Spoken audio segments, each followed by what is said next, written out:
Hello guys welcome back है। So आज चाहिँ हामी 2078 भाद्रको क्वेसन नम्बर 7 सल्भ गर्दैछौँ है। So this is a requested video है। सो हामीलाई क्वेसन नम्बर 7 मा चाहिँ यस्तो खालको एउटा सर्किट दिएको छ हैन। So you can see the circuit in a figure हैन। यस्तो खालको सर्किट दिएको छ। यसमा चाहिँ यो जुन फर्स्ट वाला पार्ट छ नि हैन, यो सर्किटको दुईटा सेक्सन हेर्ने हो भने यो भन्दा लेफ्ट वाला पार्ट हेर्ने हो भने यो भन्दा लेफ्ट वाला यो जुन पार्ट छ यो चाहिँ एउटा स्ट्यान्डर्ड लग एम्प्लिफायरको सर्किट हो है। तर हुन चाहिँ यो ओभरअल सर्किट पनि एउटा लग एम्प्लिफायरकै सर्किट हो है। यो चाहिँ ओभरअल जुन सर्किट छ नि यो चाहिँ हाम्रो log amplifier using match diode use गरेर बनाएको, दुईटा म्याच डायोड युज गरेर बनाएको लग एम्प्लिफायर सर्किट नै हो है। अब यसमा के डिफरेन्स छ भन्दाखेरि एउटा यो जुन स्ट्यान्डर्ड लग एम्प्लिफायरको सर्किट यति हुँदाहुँदै हामीले यो अर्को म्याच डायोड युज गरेर अर्को प्याम युज गर्नुपर्ने आवश्यकता के थियो त भन्दाखेरि यसरी जुन बनाएको जुन लग एम्प्लिफायर हुन्छ नि हैन, यसमा चाहिँ के एडभान्टेज हुन्छ भन्दाखेरि नि हैन, यसमा चाहिँ हाम्रो के हुन्छ भने the main benefit of designing the log amplifier हैन। यसरी लग एम्प्लिफायर बनाउँदाखेरि चाहिँ यो सर्किट चाहिँ यसको जुन आउटपुट भोल्टेज हुन्छ त्यो चाहिँ टेम्परेचरसँग इन्डिपेन्डेन्ट बनाउन खोजिएको हो के। भनेको टेम्परेचरले गर्दाखेरि जुन आउटपुट भोल्टेजमा असर पर्न सक्छ नि त सर्किटमा हैन। त्यही भएर त्यो टेम्परेचरले गर्दा टेम्परेचर फ्लक्चुएसन हुँदाखेरि आउटपुट भोल्टेजमा असर नपरोस् भन्नको लागि टेम्परेचर इन्डिपेन्डेन्ट बनाउनको लागि हामी चाहिँ के गर्छौँ भने दुईटा म्याच डायोड युज गरेर चाहिँ यसरी हामीले लग एम्प्लिफायर बनाउँछौँ है। यो ओभरअल जुन सर्किट छ यो चाहिँ एउटा स्ट्यान्डर्ड सर्किट नै हो है। सो स्ट्यान्डर्ड सर्किट हो यो चाहिँ log amplifier using two match diodes है। यो चाहिँ standard circuit of the log amplifier using two match diodes है। यो चाहिँ त्यसको सर्किट हो। अब यसमा चाहिँ हाम्रो जुन यो जुन हामीलाई क्वेसनमा के भनेको छ भन्दाखेरि बेसिकली हैन हामीलाई भनेको जुन यो V2 र जुन यो VS छ यो दुईटाको बिचमा चाहिँ रिलेसन निकाल्न भनेको छ है। अब यो सर्किटमा मानिलिउँ कि हामीले हैन यो जुन पोर्सन छ यहाँनिरको जुन भोल्टेज छ यसलाई V01 भनिदिउँ है, यसलाई चाहिँ सपोज V02 नै भनिदिउँ हैन। अब यसमा जुन यो करेन्ट छ नि हैन, सपोज यो जुन ओप्यामबाट यहाँ बग्ने करेन्ट चाहिँ I1 भयो है। सपोज यो यहाँ पनि I1 नै बग्छ है, यहाँ I1 भयो भने र यता बग्ने जुन करेन्ट छ यसमा बग्ने करेन्ट अथवा यसमा बग्ने भनौँ यो डायोडमा बग्ने भनौँ न बेसिकली हैन, यो डायोडमा बग्ने करेन्ट चाहिँ सपोज I भनिदिउँ है। अब त्यसो हो भने अब हामी यसलाई चाहिँ यसको डेरिभेसन गर्छौँ। सो यसमा चाहिँ यो क्वेसन चाहिँ 8 मार्क्सको लागि सोधेको छ है। सो तर एकदमै सजिलो क्वेसन छ है। अब यसमा के गर्ने भन्दाखेरि सबभन्दा फर्स्टमा we know voltage drop across a diode है। अब यसमा let me show you. So यसमा चाहिँ जुन यो डायोड 1 छ नि हैन, यो डायोड 1 को अक्रसमा जुन भोल्टेज ड्रप हुन्छ त्यो भनेको चाहिँ हाम्रो के हुन्छ भन्दाखेरि यो फर्मुला नै हो है, इटा VT ln I1 divided by I0। यो जुन I1 छ नि I1 भनेको चाहिँ यो डायोडबाट जुन करेन्ट बगिरहेको हुन्छ नि त्यो करेन्टलाई चाहिँ हामी I1 भन्छौँ के। भनेको यहाँबाट फ्लो हुने करेन्ट I1 भयो नि त, त्यही भएर यो चाहिँ फर्मुलाको है। सो बेसिकली यसरी हामी भोल्टेज ड्रप लेख्छौँ हैन। सिमिलरली त्यसो हो भने जुन यो लेफ्ट वाला पार्ट छ यहाँसम्मको जुन यो पार्ट छ यहाँनिर जुन यो छ यो V01 भनेको यहाँनिरको भोल्टेज भनेको चाहिँ यदि यसलाई स्ट्यान्डर्ड लग एम्प्लिफायर मान्ने हो भने हामीसँग स्ट्यान्डर्ड लग एम्प्लिफायरको जुन फर्मुला छ त्यसको चाहिँ आउटपुट भोल्टेजको फर्मुला छ नि त हाम्रो लग एम्प्लिफायरको लागि, त्यो चाहिँ हाम्रो माइनस इटा VT ln I1 divided by I0 हुन्छ हैन। अब कसैले यहाँनिर VS divided by I0 R पनि लेख्छ हैन, कुरा एउटै हो कि R ले तल र माथि मल्टिप्लाई गर्नु र नगर्नु। R ले तल र माथि मल्टिप्लाई गर्यो भने चाहिँ B को फर्ममा हुन्छ हैन, R ले तल र माथि मल्टिप्लाई गरेन भने हामी यसरी करेन्टको फर्ममा पनि लेख्न सक्छौँ है। सो यो चाहिँ हाम्रो बेसिकली यहाँनिर V01 यतिलाई कन्सिडर गरेर यो चाहिँ लग एम्प्लिफायर हो भनेर चाहिँ हामीले यो फर्मुलाबाट सिधै लेखिदिएको है। यो पनि सिधै फर्मुलाबाट लेखेको। अब सिमिलरली फर डायोड D2, यो जुन डायोड छ नि हैन D2 भन्ने डायोड, यो डायोडको लागि चाहिँ के हुन्छ भन्दाखेरि सिमिलरली यसको भोल्टेज ड्रप भनेको के हुन्छ होला त भन्दाखेरि इटा VT जसरी हामीले यहाँबाट स्ट्यान्डर्ड फर्मुला लेख्दियौँ नि यस्तै यहाँ पनि स्ट्यान्डर्ड फर्मुलाबाटै लेखेको है। तर यो जुन माथि चाहिँ I भयो, किन I भयो भन्दाखेरि यो डायोडबाट बग्ने करेन्ट चाहिँ I हो है र यो डायोडबाट बग्ने करेन्ट चाहिँ I1 थियो है। त्यही भएर अघि चाहिँ I1 भयो, अहिले चाहिँ I भयो है।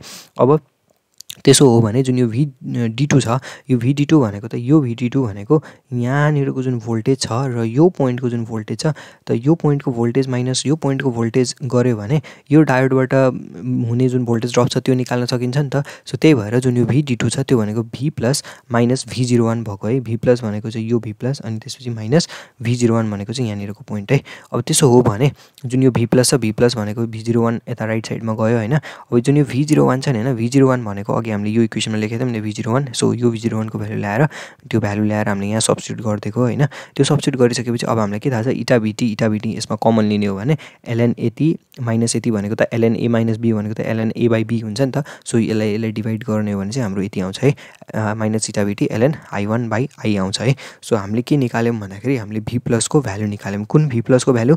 यो V प्लस को भ्यालु है, यहाँनिरको V प्लस है, यो V प्लस हैन, यो V प्लस त 0 छ हैन। सो हामीले यहाँनिरको V प्लस निकालेको है। किन निकालेको यु विल अन्डरस्ट्यान्ड इट है, just give me a second. So किन निकालेको त्यो V प्लस भन्दाखेरि त्यो V प्लस किन निकालेको भन्दाखेरि हामीलाई के थाहा छ भने यो सर्किटलाई so look at this circuit हैन, यो सर्किटमा जुन यो ओप्याम्प छ नि हैन, एउटा लग एम्प्लिफायर र एउटा इन्भर्टिङ ओप्याम्प र नन इन्भर्टिङ ओप्याम्प भन्ने हुन्छ क्या यस्तो। सो होप यो चाहिँ हाम्रो बेसिक इलेक्ट्रोनिक्समा हामीले पढेको थियौँ नि हैन। सो यसमा चाहिँ एउटा इन्भर्टिङ ओप्याम्प हुन्छ, एउटा नन इन्भर्टिङ ओप्याम्प हुन्छ। सो इन्भर्टिङ ओप्याम्पको कन्फिगरेसन कस्तो हुन्छ भने यदि हामीले नेगेटिभ टर्मिनलमा यदि हामीले सप्लाई दियौँ भने त्यो चाहिँ एउटा इन्भर्टिङ ओप्याम्प भन्छ क्या, ठिक छ।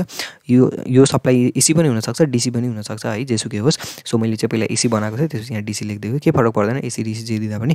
सो यसमा चाहिँ हाम्रो के भयो भन्दाखेरि नेगेटिभमा यदि हामीले सप्लाई दिएको छौँ र पोजिटिभ टर्मिनललाई ग्राउन्ड गरेको छौँ भने यस्तो कन्फिगरेसनलाई चाहिँ हामी इन्भर्टिङ ओप्याम्प भन्छौँ।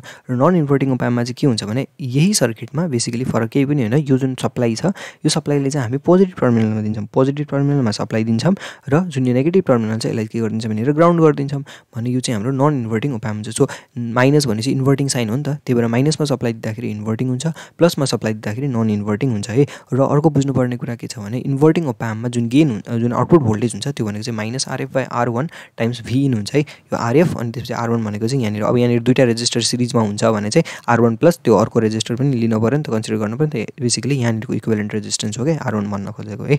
सो त्यसो हो भने जुन यो V इन छ, V इन भनेको चाहिँ इन्भर्टिङ ओप्याम्पको लागि V इन भनेको V माइनस हुन्छ र नन इन्भर्टिङ ओप्याम्पको लागि V इन भनेको चाहिँ V प्लस हुन्छ है। र नन इन्भर्टिङ ओप्याम्पमा चाहिँ हाम्रो जुन आउटपुट भोल्टेज हुन्छ त्यो चाहिँ यति हुन्छ है। सो यो बुझ्नु जरुरी थियो है। सो अब जाम त्यही पार्टमा हामी कहाँनिर थियौँ अघि, हामी यहाँनिर थियौँ हैन। सो V02 अब म let me show you। So जुन यो V02 छ नि हैन, यसलाई चाहिँ मैले V02 लेखिदिएको छु है, V2 V02 एउटै कुरा हो। सो यो V02 यहाँनिर अब यो सर्किटमा हेरौँ त, यो सर्किटमा जुन यो सप्लाई छ कहाँनिर गरिरहेछौँ, यो सेकेन्डवाला जुन यो ओप्याम्प छ यसमा इनपुट कहाँ भइरहेछ, पोजिटिभ टर्मिनलमा इनपुट भइरहेछ। नेगेटिभ टर्मिनल हेरौँ त, यो नेगेटिभ टर्मिनल यहाँ गएर ग्राउन्ड भइरहेछ है।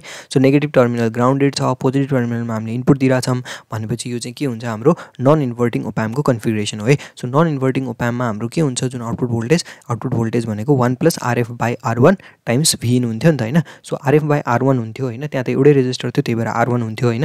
अब यहाँ त R1 को ठाउँमा दुईटा रेजिस्टर छ नि त, त्यही भएर यो दुईटाको इक्विभ्यालेन्ट लिनु पर्यो नि त, सिरिजमा छ भने R1 + RT हुने भयो नि त। यो RT भनेको चाहिँ टेम्परेचर डिपेन्डेन्ट रेजिस्टर हो है। सो R1 + RT भयो हैन। जुन V इन छ, V इन भनेको चाहिँ V प्लस भयो है। यो जुन V प्लस छ नि त, किनभने यसमा चाहिँ इनपुट भोल्टेज हामीले प्लसमा दिइरहेछौँ, सो त्यही भएर V प्लस, यो V प्लस है। अब अघि हामीले V प्लसको भ्यालु यहाँ निकालेको थियौँ नि अघि माथि, सो V प्लस यहाँ छ है, -ηVT ln I1/I। त त्यही भ्यालु ल्याएर हामीले यहाँ सब्स्टिट्युट गरिदियौँ है। र V प्लसको भ्यालु यो भयो अनि यो यति भयो।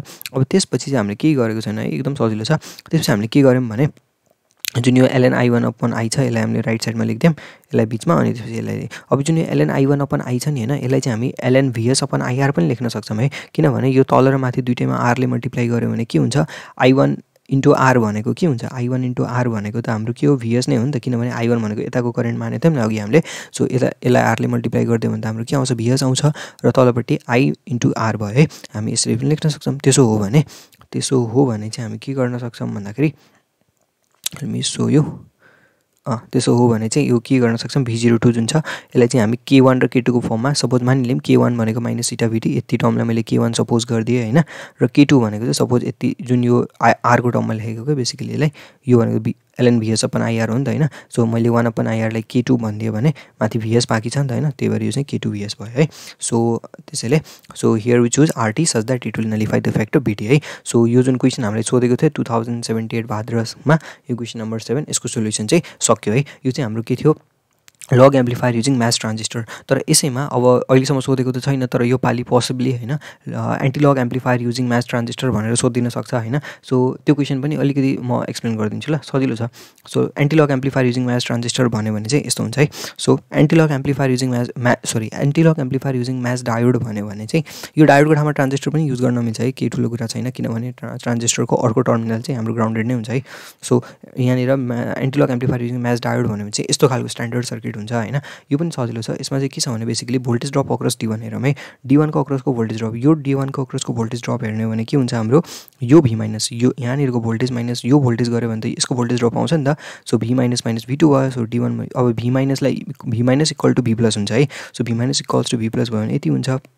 त्यसो हो भने यो V2 लाई मैले उता लगेँ, अनि त्यसपछि V प्लस माइनस VD1 भयो हैन। अनि V2 भनेको V प्लस माइनस अब VD1 भनेको त हामीलाई थाहा छ voltage drop across the diode भनेको कति हुन्छ, यति हुन्छ नि हैन। सो ηVD ln IF भनेको त अब डायोडबाट कति करेन्ट बगिरहेछ, अब यसमा IF बगिरहेछ त्यही भएर IF भयो हैन। सिमिलरली VD2 को लागि, यो D2 को लागि के हुन्छ, V3 - V2 हुन्छ नि त हैन। त्यही भएर अब जुन यो V3 छ V3 भनेको फेरि यो V माइनस हो, V माइनस भनेको V प्लससँग इक्वल हुन्छ, V प्लस 0 छ फेरि यसमा ग्राउन्ड गरेर हैन, त्यही भएर चाहिँ के हुन्छ VD2 is equals to -V2 आउँछ हैन। अब जुन -V2 आइसकेपछि V2 त हामीले निकालिसकेका छौँ हैन।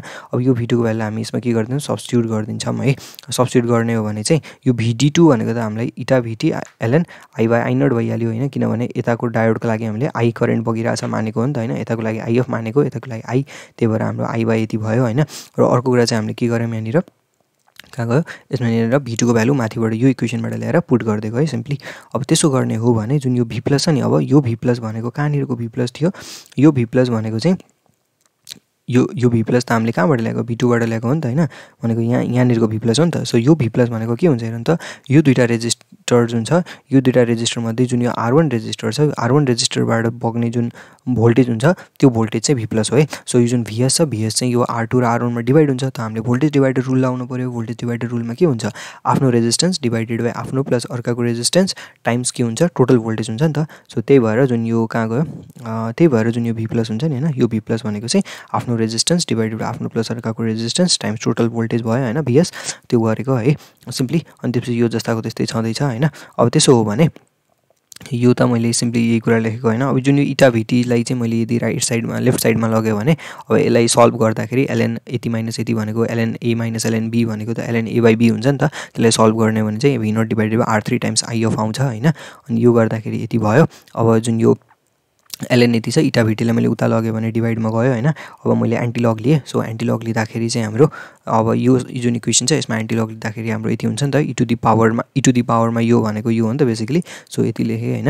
अब यो गरिसकेपछि R3 IF उता गयो राइट साइडमा, so V0 equals to k को टर्ममा लेखिदिएको बेसिकली, K3 लाई यति मानेको अनि K4 लाई यति मानेको है। सो एकदम सजिलो उ छ हैन, न्युमेरिकल छ। So you can compensate the effect of VT by using temperature dependent resistor R2 and using perfectly match diodes है। So this is the end of numerical. र एउटा अर्को क्वेसन पनि थियो है, यसको चाहिँ 3 र 5 नम्बर पनि सोध्नु भएको थियो है। सो यो क्वेसन चाहिँ पोसिबली यसको सोल्युसन चाहिँ भोलि गर्छु ल।